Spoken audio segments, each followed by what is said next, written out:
On Friday night, we've seen the climax of a very long-awaited conclusion to the Stephen storyline, where we thought finally he is going to be held accountable for the 3 murders he committed against Leo, Teddy, and Rufus. But despite the walls caving in around Stephen, he still decided to try and make his getaway, and in a last-ditch effort to keep his freedom, he held Jenny hostage with a broken glass bottle outside of the pub, and demanded that David bring him his car to use as his getaway vehicle.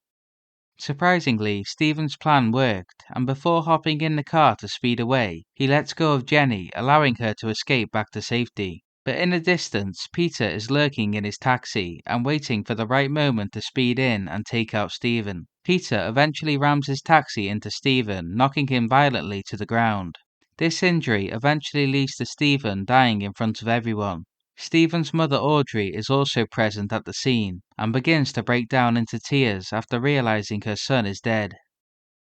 Despite Stephen being a murderer, in the scenes following his death, Audrey actually tries to defend him, and while being interviewed by the police, she says that Peter is solely responsible for Stephen's death, and that he murdered him in cold blood.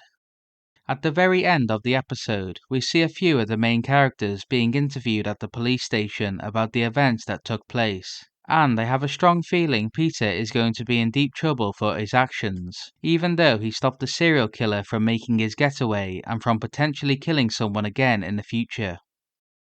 Another side note to this is that Tim is still currently missing from the street, and at the end of the episode we've seen him wake up in the boot of the taxi.